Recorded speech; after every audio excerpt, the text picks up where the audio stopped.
لا تبطلوا صدقاتکم بالمن والاذا. حضرات محترم، اس لیے نفیس مثال مفسرین نے دی کہ ایک بادشاہ نے کارخانے والے کو یہ کہا 1,00,000 فوجی وردیاں تیار کرو، اس میں لوگو ایسا ہو، اس کا سائز ایسا ہو، اس کے ڈیزائن ایسا ہو. اب کمپنی والوں نے اس سانچے کے علاوہ، اس لوگوں کے علاوہ بادشاہ کے حکم کے مطابق نہیں بلکہ کچھ اس میں گڑبڑ کر دی. اب وہ جو جتنا بھی اس نے کام کیا کمپنی نے، اس کو پیسہ نہیں ملے گا. کیوں؟ اس لیے کہ بادشاہ نے جو اعلان کیا تھا اس اعلان کے مطابق آپ نے کام. سبحان اللہ سبحان اللہ. تو وہ حکیم جو کائنات کا خالق و رازق ہے، اس کائنات کے رب نے فرمایا یہ سودا تم کسی دنیا دار کے ساتھ نہیں کر رہے ہو، یہ سودا تم خالق کائنات کے ساتھ کر رہے ہو. لہذا اگر دنیاوی اعتبار سے تمہارا کمپنی کا مال خراب ہو جائے تو وہ تمہیں پیمنٹ نہیں ملے گی. ایسے ہی تم میرے بازار میں جب سودا خریدو گے تو میرے بازار میں سودا خریدنے کے لیے کھوٹا پیسہ نہیں چلے گا، وہاں کارآمد پیسہ چلے گا. وہ کارآمد پیسہ کون سا ہے؟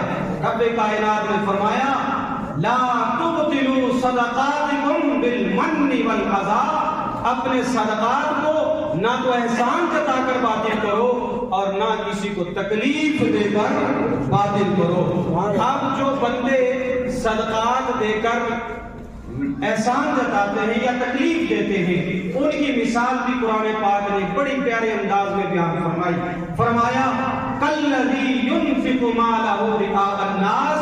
اس شخص کی مثال جو لوگوں کے دکھلاوے کے لیے اللہ کے راستے میں خرچ کرتا ہے، اس کی مثال ہے کمثل صفوان، اس چٹان کی طرح علیہ تراب، جس کے اوپر خشک مٹی تھی. ٹھیک ہے، جب خشک مٹی، کبھی کبھی آپ نے دیکھا ہوگا کہ پتھر پر، چٹان پر بھی کبھی گھاس اگ جاتی ہے، کبھی بیلیں لگ جاتی ہیں، کبھی مکئی اگ جاتی ہے، ایسا ہوتا ہے کہ نہیں؟ اور وہ یہ سوچتا ہے کہ جناب یہ تو بہت اچھا کاشتکاری ہوگی. قرآن پاک نے فرمایا اس پر اگر تیز موسلادھار بارش آ جائے فَمَثَلُهُ کمثل صفوان علیہ تراب، اس چٹان کی طرح اس کی مثال ہے کہ جس کے اوپر مٹی تھی اور اس کے اوپر گھاس پھوس ہو گئی، پودا لگ گیا، فَأَصَابَهُ وَابِلٌ فَطَلٌ، اور اس پر جو ہے تیز بارش پہنچ گئی، ایسی تیز بارش کہ جو جڑ سمیت اس مٹی کو لے کر چلی. فَتَرَكَهُ صَلْدًا، اب دیوی چٹان ہی رہے گی، وہ گھاس بھی ختم، مٹی بھی ختم.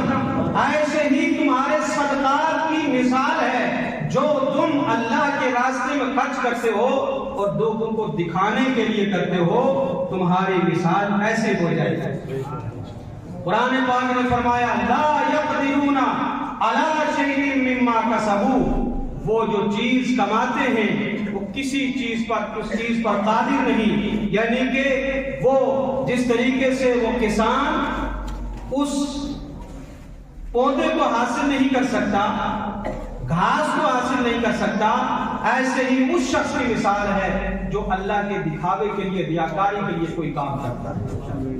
آج ریاکاری عام ہے، کوئی بھی چیز ہو اس کو لوگوں کو دکھانے کے لیے، پبلک میں دکھانے کے لیے، لوگوں کو دینی کام بھی لوگوں کو دکھلانے کے لیے عام ہو گیا ہے. بہت بڑی وعید آئی ہے لوگوں، بہت بڑی وعید آئی ہے. فرمایا تم اس چٹان کی طرح نہ بننا کہ جس کے اوپر مٹی آئی اور تھوڑی دیر کے بعد بارش آئی، وہ مٹی بھی ختم، پودا بھی ختم. ایسے ہی تمہارے صدقات کی مثال ہے. ساری زندگی جو تم نے اللہ کے راستے میں خرچ کیا ہے، کبھی بھی احسان نہ جتانا کہ ہم ہیں اتنے پیسے دینے والے، ہم ہیں اتنی زمین وقف کرنے والے، ہم ہیں اتنا تعاون کرنے والے. یہ آپ نے کر دیا تو قرآن کہتا ہے اس چٹان کی طرح ہو جاؤ گے جس کے اوپر پودا تھا وہ مٹی سمیت ختم ہو.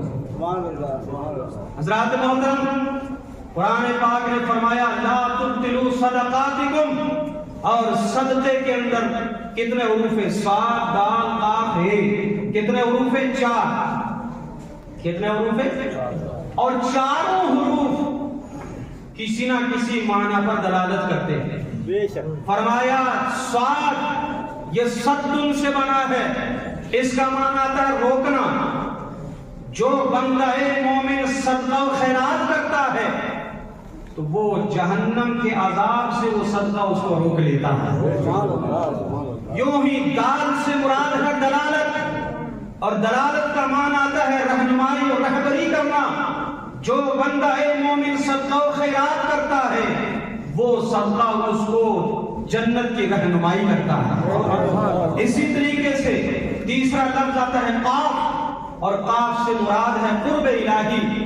جو بندہ مومن اللہ کی رضا کے لیے صدقہ کرتا ہے اس کو قرب الہی نصیب ہو جاتا ہے۔ اور لاسٹ کا لفظ ہے ہا، اور ہا سے مراد ہے ہدایت۔ وہ بندہ مومن جو اللہ کی رضا کے لیے صدقہ کرتا ہے اس کو جنت کی ہدایت مل جاتی ہے۔ سبحان اللہ سبحان اللہ۔ حضرات محترم، فرمایا گیا کہ اگر کوئی انسان تھیلی میں ٹھیکریاں بھر کر کے لے جائے بازار میں، اور وہ یہ کہے کہ میں ٹھیکریوں سے سودا خریدوں گا، بتاؤ مارکیٹ والے مار کر بھگائیں گے کہ نہیں؟ بھائی یہ تھیلی نہیں چلے گی، تھیلی کوئی چلے گی جس کے اندر اصلی مہر بھی ہو اور اصلی نوٹ بھی ہو۔ اگر آپ کے پاس وہ پیسہ ہے جو ڈپلیکیٹ ہے، اس پر سرکاری مہر نہیں ہے، اس پر سرکاری کاغذ نہیں لگا ہوا ہے، وہ آپ کا قابل قبول نہیں۔ فرمایا تم جنت کے خریدار ہو، رب کائنات کی رضا کے لیے چلے ہو، تو جس طریقے سے تمہارا کاغذ بھی پیور ہونا چاہیے، مہر بھی اصلی ہونی چاہیے، اسی طریقے سے تمہارے صدقات کے لیے نہ تو دکھاوا ہونا چاہیے اور نہ تکلیف ہونی چاہیے۔ تکلیف اور دکھاوے سے صدقات کو پاک کرو، تبھی تمہیں رب کی رضا نصیب ہو۔ قرآن پاک نے فرمایا وَمَثَلُ الَّذِينَ يُنْفِقُونَ أَمْوَالَهُمُ ابْتِغَاءَ مَرْضَاتِ اللَّهِ، وہ لوگ جو لوگ اللہ کی رضا کے لیے اپنے مالوں کو خرچ کرتے ہیں، کَمَثَلِ جَنَّةٍ، اس کی مثال اس باغ کی طرح ہے بِرَبْوَةٍ، جو بہت اونچے مقام پر، سبحان اللہ، بہت اونچے مقام پر ہو۔ حضرات محترم، آپ نے دیکھا ہوگا ایک وہ باغ جس کو سیراب کرتی ہے کوئی کسی یا نالا، جس میں گندا پانی بھی چلا جاتا ہے، تو وہاں کے پھل اتنے مزیدار نہیں ہوتے کیونکہ گندے پانی کی بھی آمیزش ہو جاتی ہے۔ اور ایک وہ باغ جو بالکل اوپری میدان پر ہو اور وہاں پر صرف بارش کا جو پانی پہنچتا ہے، کوئی آپ کے نالی ندی کا پانی وہاں نہیں پہنچتا ہے، ان دونوں باغوں میں بہت بڑا فرق ہے کہ نہیں؟ کیونکہ وہ جو پھل دے گا، وہ جو آپ کو ثمرات دے گا، اس کی شان ہی کچھ اور ہوگی، اس کی ہوا بھی تازی، اس کا بارش کا پانی ملے گا۔ تو قرآن پاک میں نفیس ترین مثال دے کر ارشاد فرمایا جو اللہ کی رضا کے لیے خرچ کرتے ہو نا، تمہاری مثال اس باغ کی طرح ہے جو اونچے مقام پر ہموار زمین پر ہو۔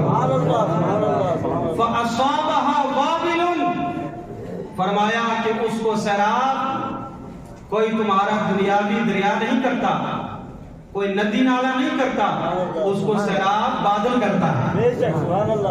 فرمایا اگر بادل نہ بھی کرے فَطَلٌ، تل کہتے ہیں اوس کو بھی اور ہلکی بارش کو بھی، یعنی اگر روڑا بھی ہو جائے، قید سالی بھی ہو جائے، لیکن پھر بھی شبنم کے ان قطرات سے یا ہلکی پھلکی بارش سے پھر بھی اللہ پاک اس کو سیراب کر دے۔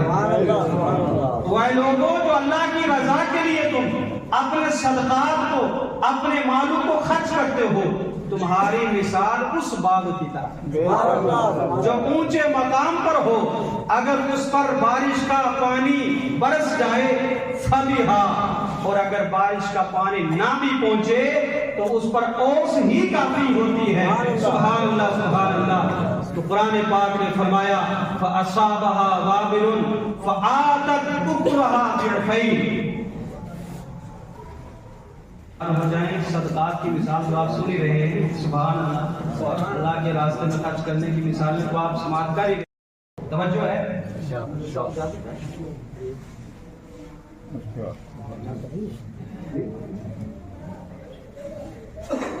درود پاک پڑھے، اللہم صلی علی سیدنا مولانا محمد وعلی آل سیدنا مولانا محمد وعلی آلہ وسلم، صلاۃ و سلام علیک یا رسول اللہ۔